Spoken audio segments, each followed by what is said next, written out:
ہمیں بتایا گیا ہے کہ تمہارا خون لذیذ ترین ہے۔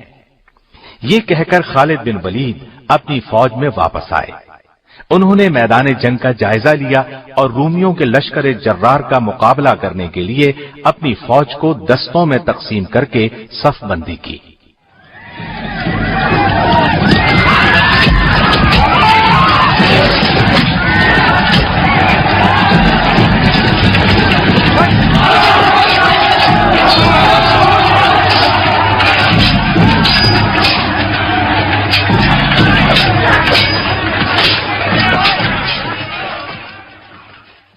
یرموک میں جب تلواریں تلواروں سے ٹکرائیں تو فضا اللہ اکبر کے نعروں سے گونج اٹھی، سر کٹ کٹ کر گرنے لگے، انسانی جسم گھوڑوں کے سموں تلے کچلے جانے لگے۔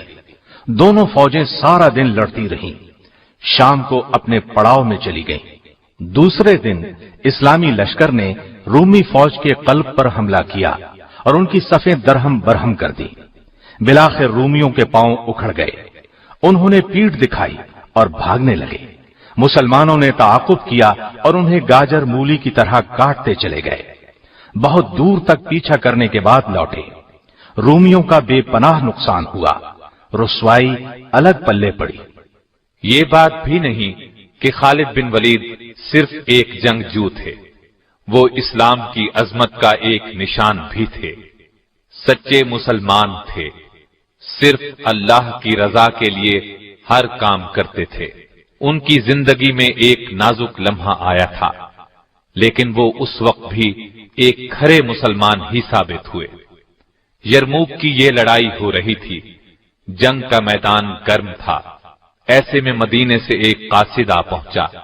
اس نے لشکر میں موجود سیدنا ابو عبیدہ بن جراح کو خبر دی کہ رسول اللہ صلی اللہ علیہ وسلم کے خلیفہ ابو بکر صدیق رضی اللہ عنہ انتقال کر گئے ہیں اور سیدنا عمر بن خطاب مسلمانوں کے خلیفہ منتخب ہوئے ہیں۔ انہوں نے خالد بن ولید کو لشکر کی کمان سے معزول کر دیا اور آپ کو ان کی جگہ سپہ سالار مقرر کیا ہے۔ سیدنا ابو عبیدہ نے خط اس وقت تک خفیہ رکھا جب تک کہ جنگ ختم نہ ہو گئی۔ جنگ کے ختم ہونے پر وہ سپہ سالار کے پاس گئے، وہ خط انہیں دیا۔ انہوں نے خط پڑھا اور پوچھا یہ خط کب آیا تھا؟ ابو عبیدہ نے انہیں بتایا کہ یہ خط انہیں اس وقت ملا تھا جب جنگ عروج پر تھی۔ انہوں نے پوچھا آپ نے خط مجھے اس وقت کیوں نہ دیا؟ ابو عبیدہ نے کہا وہ وقت خط دینے کے لیے مناسب نہیں تھا۔ سیدنا خالد بن ولید نے ان کی تعریف کی، آگے بڑھ کر ان کی پیشانی چوم لی۔ اس وقت ان کی آنکھوں میں آنسو تیر رہے تھے۔ انہوں نے اسی وقت فوج کی کمان ان کے سپرد کر دی، پھر ان کی قیادت میں ایک سپاہی کی حیثیت سے لڑتے رہے۔ پہلے کی طرح کفر کے خلاف جہاد میں سرگرم رہے، یہاں تک کہ مسلمانوں نے فلسطین اور اردن کے تمام علاقے فتح کر لیے۔ انہوں نے رومیوں کو ان علاقوں سے نکال باہر کیا۔ رومی بادشاہ ہرقل کو اپنی فوج کی عبرتناک شکست کی خبر ملی تو وہ اپنے فوجی پڑاؤ ہمس کو چھوڑ کر واپس قسطنطنیہ چلا گیا۔ اس نے شام کو ہمیشہ کے لیے خیر باد کہہ دیا۔ یرموک کی لڑائی میں ایک دلچسپ واقعہ یہ پیش آیا کہ ایک رومی جرنیل جرجا نے سیدنا خالد بن ولید سے کہا ایک بات تو بتاؤ، کیا تمہارے نبی پر آسمان سے کوئی تلوار نازل ہوئی تھی جو انہوں نے تمہارے ہاتھ میں تھما دی اور تمہیں سیف اللہ کہا جانے لگا؟ اس پر سیدنا خالد بن ولید نے فرمایا اللہ تعالیٰ نے ہماری رہنمائی کے لیے ایک رسول بھیجا، ہم میں سے بعض نے ان کی تصدیق کی اور دل و جان سے ان کا ساتھ دیا، ان کی محبت کا دم بھرا، ان کے ہر حکم کے سامنے سر جھکا دیا، جبکہ بعض نے ان کی مخالفت پر کمر باندھ لی۔ پہلے میں بھی ایسے لوگوں میں شامل تھا، پھر اللہ تعالیٰ نے میرا دل اسلام کی طرف مائل کر دیا، میں رسول اللہ صلی اللہ علیہ وسلم کے دست مبارک پر بیعت کر کے دائرہ اسلام میں داخل ہو گیا۔ ایک موقع پر اللہ کے رسول صلی اللہ علیہ وسلم نے فرمایا خالد تو اللہ کی تلوار ہے، تجھے اللہ نے کافروں کا قلع قمع کرنے کے لیے بنایا ہے۔